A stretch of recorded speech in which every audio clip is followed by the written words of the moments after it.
fa hitanao ho anatin'ny fandarana mahenika rehefa amin'ny valora sy sasantsy rehefa avy eo moa zany hoe rinan'izao fampahalalam-baovao izao ny andinindiny mahakasika an'izay fiatrerany mahakasika an'izay hoe fanadinana baccalauréat izay ho tanterahana atsoatsy izay amin'ny volana aogositra fa no tanterahana tamin'ity androany ity kosa teny amin'ny toeram-pivarotana mofoko etsy Mahamasina ny fizarana loka lehibe tamin'ilay etsika ndao ilalao izay mikarakara-ny mofoko nanomboka ny 7 ka hatramin'ny 9 ny volana jona teo.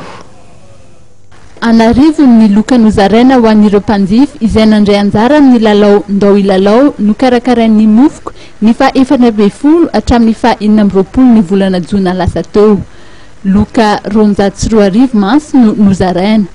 No tanterahana androany ny fizarana ny loka lehibe dia ny fiantohana ny sakafo maraina mandritry ny herinandro ho an'izay mpanjifa nandray anjara ka nahatambatra ireo karatra kikisana nazahoana ny litera hoe mofoko. Izay manolotra anareo le loka azo zany tamin'le fandraisana anjara izay nataonareo dia mahazo ny sakafo maraina mandritry ny herinandro. Nahitana ny tena mofo, ny vovo-dronono nido ary confiture moa izay sakafo maraina izay azo naneo ny afaliany razavin-jatovo haingo izay nahazo izany loka izany. Faly dia faly fihetseham-po amin'izao nahazahoana zao golo dia ataon'ny mofoko izao. Ny natao isa-maraina zany dia ny fifankatiavana misy eo aminay sy ny mofoko zany. Kateraka misy zany hoe mofo dia ny foko. Dia io mofo io zany no sakafo maraina isan'andro. Isan'andro dia mividy mofo eto foana anaovana sakafo maraina. Dia faly ny fo.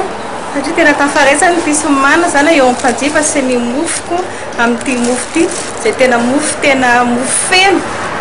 Ary any tanana antsika rehetrarehetra mpanjifa rehetrarehetra izay mahita ny pain de vente mofoko mba ray anjara fa tena izy zany tsy mamono antoka anao ny vidy anazy.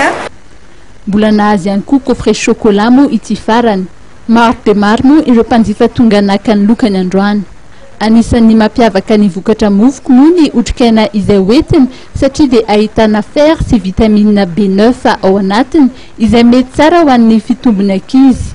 Tsy natao ho an'ny ankizy ihany fa natao ho an'ny mpianakavy ny vokatra mofoko.